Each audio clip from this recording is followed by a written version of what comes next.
زندگی میں جو کسی بندے کو کامیابی حاصل ہوتی ہے وہ رب تعالیٰ کی مدد سے حاصل ہوتی ہے۔ اگر رب تعالیٰ مددگار ہو تو پھر کوئی چیز بھی رستے میں رکاوٹ نہیں بنتی، اور اگر مالک کریم کو منظور نہ ہو تو انسان بہترین سیاستدان ہو، اچھا ایڈمنسٹریٹر ہو، اس کا ذہن بڑی وسعت رکھتا ہو، بڑی اچھی پلاننگ کرنا جانتا ہو، سارا کچھ ہو تو بندہ ناکام ہو جاتا ہے۔ مسلمانوں کو جتنی کامیابیاں ملی ان کا پس منظر صرف اتنا تھا کہ اللہ تبارک و تعالیٰ نے اپنے بندوں کی مدد فرمائی، اور اب تعالیٰ نے قرآن مجید میں اس حقیقت کا بیان کیا، فرمایا بَلِ اللَّهُ مَوْلَاكُمْ، فرمایا بلکہ اللہ تمہارا مولا ہے، وَهُوَ خَيْرُ النَّاصِرِينَ، اور وہ بہترین مددگار ہے۔ وہ جو رب تمہارا مولا ہے وہ بہترین مددگار ہے، اور اگر وہ مدد کرے تمہاری، سورہ آل عمران میں آگے جا کے ارشاد فرمایا اگر اللہ مدد کرے تو پھر تم پر کوئی غالب نہیں آ سکتا، اور اگر وہ تمہاری مدد چھوڑ دے تو پھر کوئی تمہاری مدد کر سکتا، کوئی مدد نہیں کر سکتا۔ بدر کی جنگ بھی اور فتح مکہ بھی رمضان المبارک میں ہوا ہے۔ میں دونوں پر غور کر رہا تھا تو ایک نیا مضمون میرے ذہن میں آنے لگا۔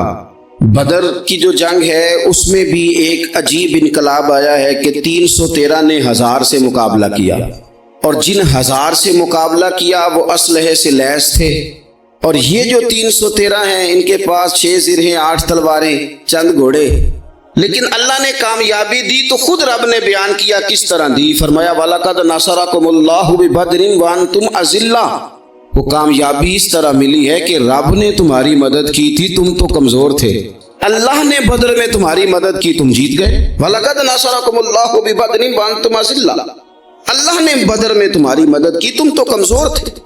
پھر فتح مکہ نصیب ہوئی تو اس میں بھی بہترین منصوبہ بندی نبی پاک علیہ السلام نے فرمائی، بہترین حکمت عملی حضور نے اپنائی، لیکن ہمیں جو اللہ رسول نے بات سمجھائی وہ کیا ہے؟ اذا جاء نصر اللہ والفتح، فرمایا جب اللہ کی مدد آئی اور فتح نصیب ہو گئی۔ یہ اللہ نے مدد فرمائی تمہاری، یہاں بھی فتح مکہ بھی اللہ کی مدد سے، جنگ بدر بھی اللہ کی مدد سے۔ وہ جو مدد ہے اللہ تعالیٰ کی، جب وہ ہم یہ کرتے ہیں کہ ہم اپنی ساری زندگی سیاست کی نظر کر دیں، ہماری سیاست صرف ملک میں نہیں ہوتی، ہماری سیاست خاندان میں بھی ہوتی ہے، ہم گھر کے اندر بھی سیاست کرتے ہیں، ہم کسی خاص طریقے سے لوگوں کو اپنے پیچھے چلانا چاہتے ہیں، ہم ایک خاص اسلوب اختیار کرتے ہیں کہ لوگ ہمارے پیچھے چلیں۔ اس کا نقصان ہمیں یہ ہوتا ہے کہ سیاست جو ہوتی ہے یہ شطرنج کے ہیر پھیر کی طرح ہوتی ہے، تو اس کے رات بڑی جلدی کھلنے لگ جاتے ہیں، پتہ چل جاتا ہے کہ بندہ مخلص نہیں تھا، سیاست کر رہا تھا، طریقے سے اس نے جوڑ کے رکھا ہوا تھا۔ ہم ہر جگہ سیاست کے بل بوتے پر چیزوں کو لے کے چلنا چاہتے ہیں، سیاستیں ناکام ہو جاتی ہیں، سیانے لوگ فیل ہو جاتے ہیں، بچتا صرف وہی ہے جس کے پیچھے رب تعالیٰ کی مدد شامل حال ہوتی ہے۔ اپنی زندگی کے اندر ہم جو کچھ بھی کر رہے ہیں، جس شعبے سے بھی ہمارا تعلق ہے، آج ہم نے اس بات پہ غور کرنا ہے کہ پہلے تو یہ غور کر لیں کہ جو کام ہم کر رہے ہیں کیا وہ کام ایسا ہے کہ اس میں اللہ کی مدد ہمیں ملے گی؟ اگر آپ کوئی معاذ اللہ ناجائز کام کر رہے ہیں، فعل حرام کا ارتکاب کر رہے ہیں، تو اس میں تو مدد الہی آئے گی نہیں۔ پہلے تو یہ دیکھیں جو کر رہے ہیں وہ کام مدد الہی والا ہے، اور اگر اللہ تعالیٰ کی مدد والا وہ کام ہے پھر اس پر غور کریں کہ کیا ہم نے مالک سے مدد کا سوال کیا ہے، ہمیں مدد میسر آ رہی ہے۔ وہ میں نے بزرگوں سے ایک بات سنی تھی، وہ بڑی یاد رہ گئی۔ وہ فرمایا کرتے تھے قابلیت بھی بڑی چیز ہے لیکن قبولیت سب سے بڑی چیز ہے۔ قابل ہونا بھی بڑی بات ہے لیکن زیادہ بڑی بات یہ ہے کہ اس کی بارگاہ میں قبول بھی ہے کہ نہیں۔ اپنی زندگی میں اللہ کی مدد کی طرف بڑھیں، مالک کی مدد کا حصول اختیار کرنے کی کوشش کریں، اللہ کے ساتھ اپنے آپ کو جوڑیں۔ اگر اللہ کی مدد نصیب ہو، یہ جو ہم جتنا ڈرتے رہتے ہیں، سہمے رہتے ہیں، پریشان رہتے ہیں کوئی کیا کر دے گا، ہمارے ہاں نا ہر شعبے میں معاذ اللہ ایک مافیا ہے، الا ماشاء اللہ۔ وہ مافیا کہتا ہے میرے ساتھ ملو گے تو میں چلنے دوں گا ورنہ میں نہیں چلنے دوں گا، مارکیٹ میں آ ہی نہیں سکتا فلانا بندہ کیونکہ یہاں ہمارا قبضہ ہے۔ اور میرے بھائی پھر بہت سارے لوگ جن کی نیتیں اور ارادے بڑے اچھے ہوتے ہیں شروع میں، وہ بھی اس مافیا کا شکار ہو جاتے ہیں اور ان کے رنگ میں رنگ جاتے ہیں۔ یاد رکھنا کسی شخص کی بلیک میلنگ کا کبھی شکار نہ ہونا، کبھی کسی کی میٹھی اور مسجع مکفہ باتوں کا شکار نہ ہونا۔ کوئی کیا کر سکتا ہے اگر اللہ مددگار ہو تو؟ جس کو رب کریم اٹھانا چاہے اسے کوئی گرا سکتا ہے؟ ہم یہ ڈرے ڈرے سہمے سہمے پریشان فیصلہ کرنے کی طاقت نہیں، مجھے چلنا چاہیے کہ نہیں، اٹھنا چاہیے کہ نہیں، کرنا چاہیے، اٹھ باندھ کمر کیوں ڈرتا ہے؟ پھر دیکھو خدا کیا کرتا ہے۔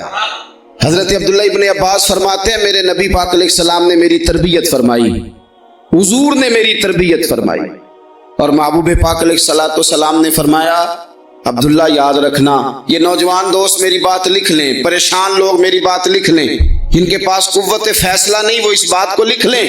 حضرت عبداللہ ابن عباس فرماتے ہیں میرے نبی پاک علیہ السلام نے مجھ سے فرمایا تھا عبداللہ سن، اگر ساری دنیا مل کے تیرا کوئی نفع کرنا چاہے کر نہیں سکتی جب تک میرے رب کی رضا نہ ہو، اور فرمایا ساری دنیا مل کے تیرا کچھ بگاڑنا چاہے تو عبداللہ بگاڑ نہیں سکتی جب تک رب کریم کی حکمت کا تقاضا نہ ہو۔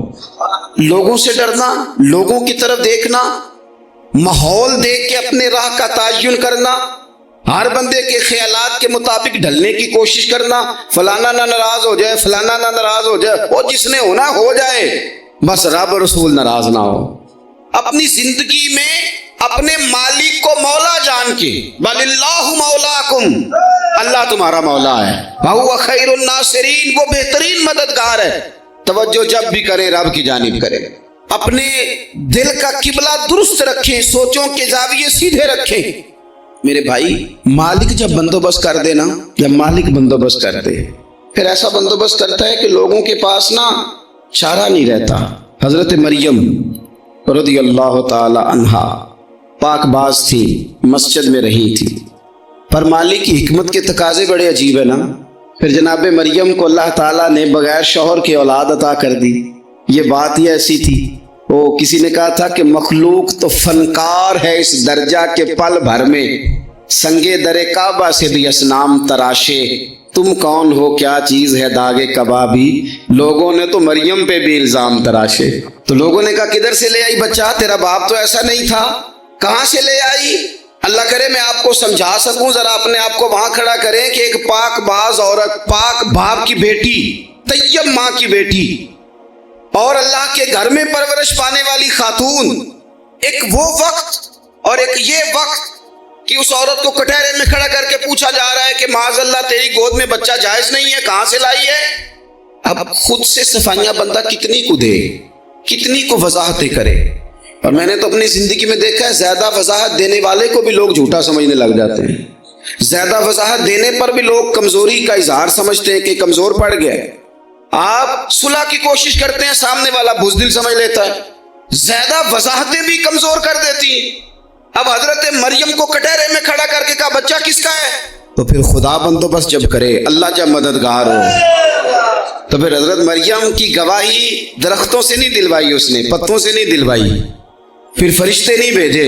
حضرت مریم کہنے لگی مجھ سے نہ پوچھو، وہ جو پنگوڑے میں ہے اسی سے پوچھ لو، ان سے پوچھو نا، وہ کون ہے پوچھ لو، ان سے کر لو سوال۔ انہوں نے کہا پنگوڑے میں چند دنوں کا بچہ، یہ جواب دے گا؟ مددگار تھا رب، ان کی برات کا اعلان کرنا تھا مالک نے، اور جب مالک اعلان کر دے، جب مالک تیری صفائی دینا چاہے، جب مالک تجھے دنیا کے سامنے نکھارنا چاہے، تو پنگوڑے میں لیٹے حضرت عیسیٰ بول کے کہنے لگے انی عبداللہ آتانی الکتاب، فرمایا میں اللہ کا بندہ ہوں، رب نے مجھے کتاب عطا کر کے نبی بنا کے دنیا میں بھیجا ہے، میں اللہ کا بندہ ہوں، کتاب لے کے آیا ہوں، نبی بن کے آیا ہوں۔ پھر پنگوڑے سے اعلان ہو گیا، پھر بچہ بول پڑا۔ اور یہ ایک دفعہ نہیں بات ہوئی، یہ بنی اسرائیل میں ایک جریج نام کے شخص بھی تھے جو نماز پڑھ رہے تھے، بعض نے لکھا ہے نفل نماز تھی، اماں نے پکارا تو آئے نہیں، تو ماں کے منہ سے نکل گیا تو اتنی دیر تک مرے گا نہیں جب تک کسی بے حیا عورت کا منہ نہ دیکھ لے۔ تو وہ عبادت گزار تھے، لیکن لوگوں نے ان کی عبادت، ریاضت، پرہیزگاری کو نہیں دیکھا، بس ایک عورت کو بھیج کے الزام لگوا دیا۔ وہ عورت آیا جایا کرتی تھی، اب آ جاتی ہیں عورتیں مسئلہ پوچھنے کی نیت سے بھی آ جاتی ہیں، ماحول میں کچھ جگہ ایسی بھی ہیں جہاں عورتیں دم کرانے کے بہانے آ جاتی ہیں۔ وہ خاتون آتی جاتی تھی اس خانقاہ پہ، آستانے پہ، یہ بخاری میں موجود ہے. پھر اس نے کہا میری گود میں جو بچہ ہے یہ انہی کا ہے. مجھے بتائیں کیسے بندہ وضاحت دے؟ حالات خراب ہو گئے، لوگ کٹیا جلانے لگے، ماحول اور طرح کا بن گیا. میرے نبی پاک علیہ الصلوۃ والسلام فرماتے ہیں پھر اس رب کے بندے نے کہا مالک تو کریم ہے، تیری مشیت کا تقاضا آیا جو میری ماں نے جملے بولے تھے، پر اب میں وضاحت دینے کے قابل نہیں رہا، اب تو ہی کرم کرے گا تو دروازہ کھلے گا. تو وہ چند دنوں کا بچہ پنگوڑے میں بول کے کہنے لگا میں اس درویش کا نہیں، میں تو فلانے چرواہے کا بچہ ہوں، وہ جو بکریاں چراتا ہے. رب کی مدد کو پکاریں، اپنے ساتھ اپنے مالک کی مدد کو شامل کریں، تھوڑے رزق پر بھی گزارا اچھا ہونے لگ جائے گا. سارے لوگ آپ کو گرانے کی تدبیریں کر رہے ہوں گے اور مالک آپ کو عزتیں عطا فرما دے گا. اس کی بارگاہ سے حکمت کا تقاضا اور ہو جائے گا. ہم نے ساری زندگی لوگوں کو راضی کرنے میں گزار دی، ساری زندگی بڑھاپا آ گیا بچوں کو پالتے، اور بچوں نے آخری عمر میں کہہ دیا ابا اگر کوئی ڈھب کا کام کر لیتے تو آج ہمارے دن بھی پھر نہ جاتے. ساری زندگی گزار دی بہن بھائیوں کو راضی کرنے میں، ساری زندگی گزار دی ذمہ داریاں اٹھانے میں. ان کو 99 دفعہ دیا، ایک دفعہ نہیں دیا تو انہوں نے کہہ دیا تو نے تو کبھی دیا ہی نہیں، تو تھا ہی نہیں. ساری زندگی محلے داروں علاقے والوں کو راضی کرنے میں گزار دی. اور میں نے ایسے لوگ بھی دیکھے دین کے لیے وقت گزارا، لیکن جب بڑھاپے میں دانت کام نہ کرتے تھے تو وقت کے مفتیوں کو بھی مسجدوں کی کمیٹیوں نے کہہ دیا اب آپ کی سمجھ نہیں آتی، ہم نے خطیب کو یور رکھنا ہے، نہ دیکھو دنیا کی طرف، دنیا رلا دیتی ہے، نہ راضی کرو بندوں کو، بندے تھکا دیتے ہیں، نہ پیچھے بھاگو ہر وقت دنیا داروں کے، یہ انسان کو کمزور کر دیتے ہیں. وہ تو کریم ہی بڑا ہے، 2 آنسو زمین پر بعد میں گرتے ہیں، بندے کے گناہ سارے پہلے معاف فرما دیتا ہے. اللہ کی مدد کا حصول، اپنے مالک کی مدد کی طرف بڑھنا. آپ کو بدر کی جنگ بھی یہی درس دے گی، آپ کو احد کا میدان بھی یہی سبق دے گا، فتح مکہ بھی یہی سبق دے گا. میرے دوستو جب رب مدد فرمائے، جب اللہ مددگار بنے. دوستوں سے ایک بات اکثر کرتا ہوں، میں کہتا ہوں کہ جتنے درد سے آپ امیر کو اپنی کہانی سناتے ہیں نا، اور جس طرح آپ کے آنسو بات کرنے سے پہلے گر جاتے ہیں کہ غریب ہیں، بچیاں ہیں، کاروبار نہیں، او میرے سنگیو، اس سے آدھے آنسو اپنے رب کی بارگاہ میں بکھیرو، اس کے حضور عرض گزار ہو جاؤ، اس سے طلب کرو. ایک وقت انسان پر زندگی میں ایسا آتا ہے کہ اسے یوں محسوس ہوتا ہے کہ میرا سایہ بھی طرح سے پیچھے ہٹ گیا ہے، اسے یوں لگتا ہے کہ میں کسی سہارے پہ ہاتھ ڈالتا ہوں تو وہ بھاگ جاتا ہے مجھ سے. لیکن مالک کی بارگاہ ایسی عظیم بارگاہ ہے، رب رسول کے آستانے اتنے بڑے ہیں کہ آپ جب وہاں کشکولے طلب دراز کرتے ہیں تو جھولی پھیلانے میں دیر لگتی ہے، ان کو بھرنے میں تو کوئی دیر نہیں لگتی. ہم نے اپنا سوچ کا قبلہ ہی دنیا کو بنا لیا ہے. یہ جو اللہ والوں کی مدد ہے یہ تو اللہ ہی کی مدد ہے، لیکن یہ جو سیٹھوں کی طرف توجہ کرنا، نوابوں کی طرف توجہ کرنا، دنیا داروں کی طرف توجہ کرنا اور اپنا مزاج اس طرح کا بنا لینا، یارو گردن کو جھکا دیتا ہے خیرات کا پتھر، جہاں میں مانگنے والوں کے سر کبھی اونچے نہیں ہوتے. اور اقبال کہتے ہیں غیرت ہے بڑی چیز جہان تگ و دو میں، پہناتی ہے یہ فقر کو تاج سردارا.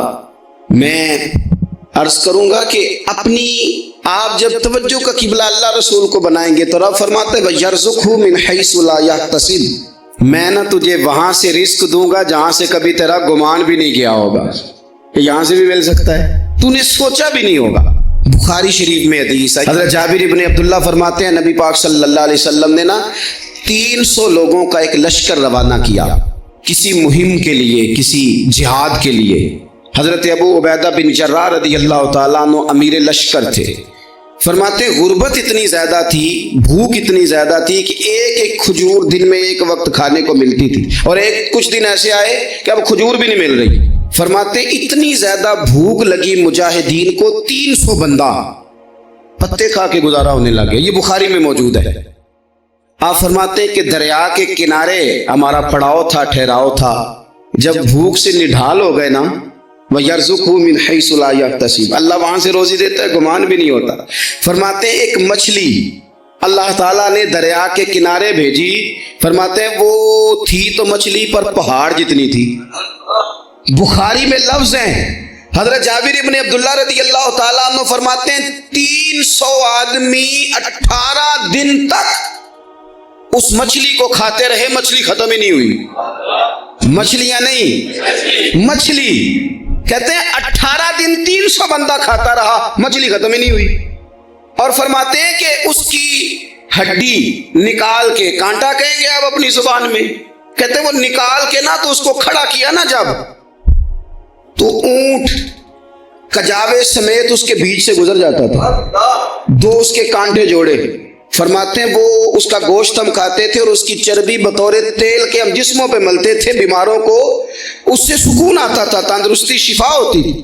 فرماتے ہیں ہم کھایا بھی ہم نے، اور کچھ لے کے ہم مدینے بھی گئے، اور قربان جائیں نبی پاک نے بھی اس میں سے کھایا۔ ہم نے عرض کی حضور یہ معمہ کیا ہے، یہ ماجرا کیا ہے؟ تو محبوب نے فرمایا تمہارے پاس غذا نہیں تھی، رب نے تمہارے لیے بندوبست کیا ہے، اللہ نے تمہیں دیا ہے۔ مکان شروع کر لیا ایک صاحب نے، وہ مکان بنانے لگے، آپ وہ حساب لگا رہے ہیں، کہتے ہیں میرے پاس اتنے پیسے ہیں، اتنے میں نے فلانے دوست سے کہنا ہے اس نے دے دینے، اتنے فلانے رشتہ دار سے کہنا ہے اس نے دے دینے، اتنے فلانے سے کہنا ہے اس نے دے دینے۔ یہ ساری کاپی بنا کے مکان شروع کر لیا۔ جو روز کہتا تھا نا کوئی حکم ہو جاتے دسی، سب سے پہلے اس کو کہا میاں پیسے چاہیے دین، وہ کہندا ہو کل ہی منڈا ٹوریا ہے، کہتے تو پرسوں 10 داتے لب جانے سن۔ میں آپ کو اپنے تجربے کی بات بتا رہا ہوں۔ یہ لوگوں کا خیال ہوتا ہے نا کہ آپ سٹارٹ کریں فلانا کام، آپ کے ساتھ ہیں، اللہ کا ہی کوئی نظام ہے، وہ بالکل بھی نہیں ساتھ ہوتے۔ لیکن ایسا نہیں ہے کہ کوئی ساتھ نہیں ہوتا، اللہ تعالیٰ بڑے اسباب پیدا کرتا ہے، وہاں سے دیتا ہے جہاں سے گمان بھی۔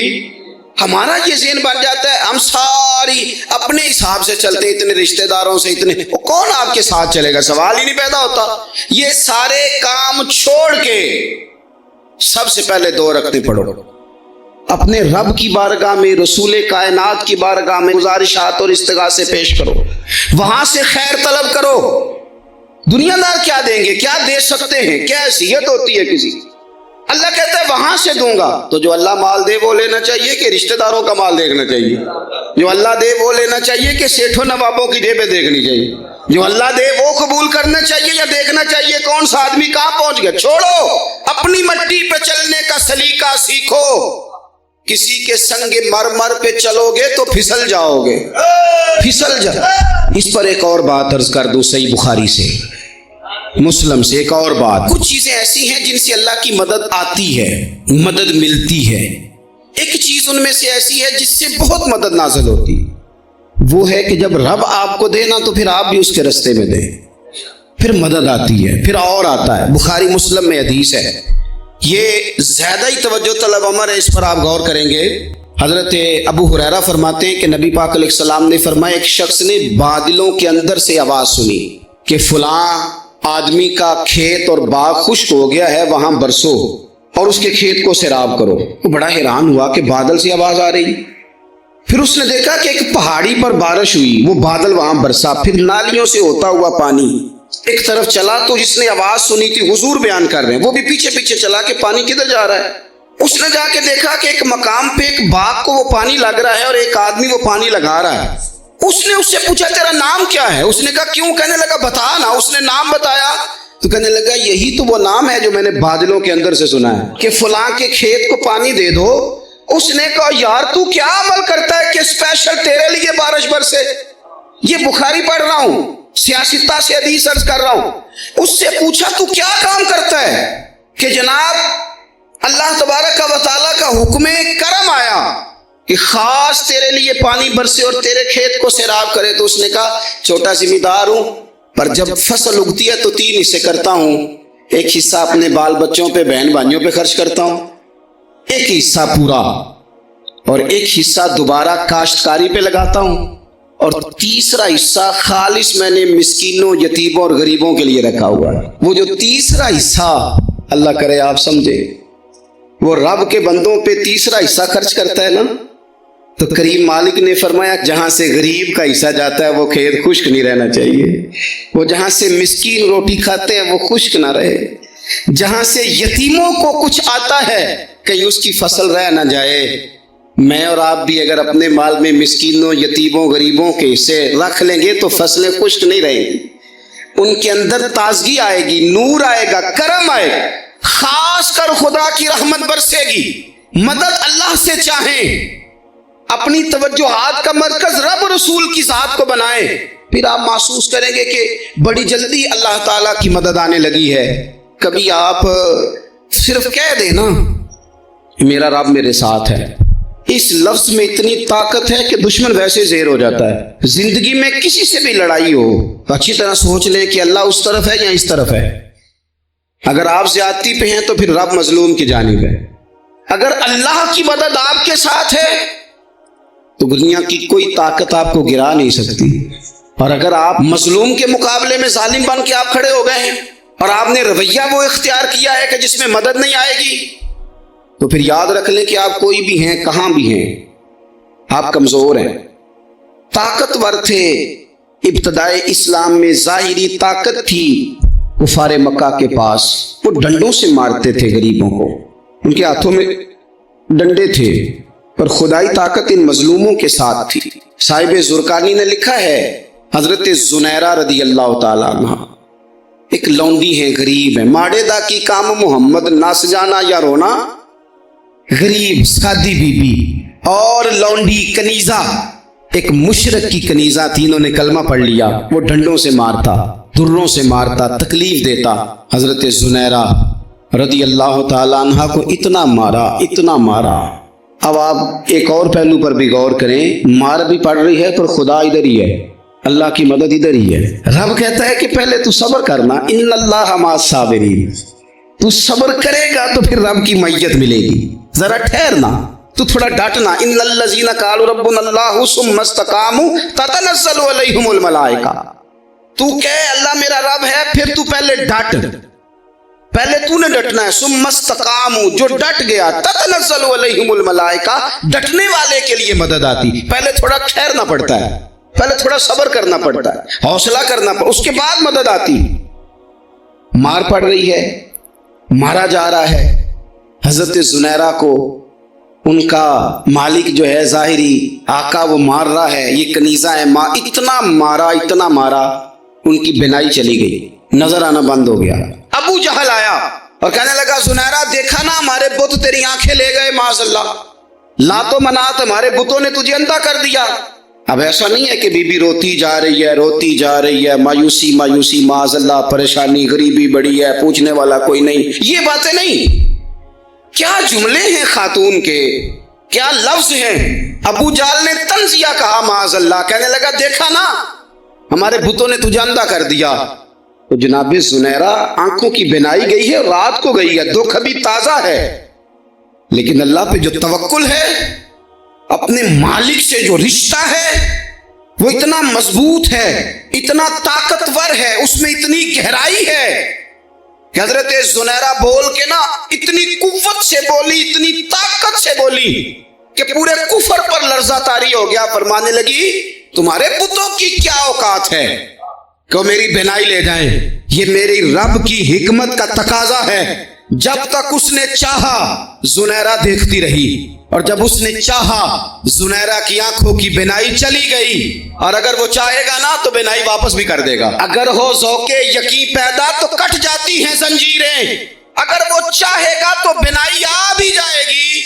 حضرت زنیرہ نے رات کو یہ لفظ کہے، ابو جہل اور سارے کفار ڈر کے سن کے چلے گئے، آپ اطمینان سے آ کے بستر پہ سوئی۔ جب سویرے اٹھی تو اللہ نے آنکھوں کی روشنی واپس کر دی تھی، آنکھوں کی۔ اب چھڑی پکڑی ہے، بازاروں میں گھومتی ہے، کہتی ہیں بلاؤ کدھر ہے تمہارے لات و منات، دیکھو میرے رب نے روشنی واپس کر دی۔ آ کر میرے ساتھ ادھر آ، ستمگر ہنر آزمائیں، تو تیر آزما ہم جگر آزمائیں۔ بیمار لوگوں یاد رکھو، کہہ دیا ڈاکٹر نے کہ تو بڑا بیمار ہے، تو بڑا کمزور ہے، یہ ہو گیا وہ ہو گیا، تو ڈاکٹر اپنے علم کے مطابق بات کر رہا ہے، ہوگا تو وہ جو میرا رب چاہے گا۔ کمزور ہو جانا، پریشان ہو جانا، تکلیف میں آ جانا، پتہ نہیں بات ہو گئی ہے تو جانے کیا ہو جائے گا۔ اپنی زندگی کے اندر اپنے رب سے رشتہ مضبوط کریں، رسول کائنات سے رشتہ مضبوط کریں، اللہ والوں سے رشتہ مضبوط کریں۔ حضرت زنیرہ نے پیغام دیا، کہ زندگی میں جو جینا چاہتے ہیں تو وہ رب کا نام لے کے جی سکتے ہیں، جو اپنی زندگی میں خوشیاں دیکھنا چاہتے ہیں تو رسول اللہ کے نام پر خوشیاں دیکھی جا سکتی ہیں۔ توکل کی بنیاد پر بندہ خوشیاں لے سکتا ہے، اور اگر انسان میں توکل نہیں ہے تو پھر وہ اس کالے جادو سے بھی ڈر رہا ہے، وہ نیلے سے بھی ڈر رہا ہے، وہ پیلے سے بھی ڈر رہا ہے، وہ فلانے سے بھی ڈر رہا ہے، وہ میرے خلاف فلانا رشتہ دار سازش کر رہا ہے تو ڈر رہا ہے، فلانا میرے بارے میں یہ کر رہا ہے تو ڈر رہا ہے، وہ پتہ نہیں دنیا ادھر ہو جائے گی تو کیا ہو جائے گا، اٹھ باندھ کمر کیوں ڈرتا ہے، پھر دیکھ خدا کیا کرتا ہے۔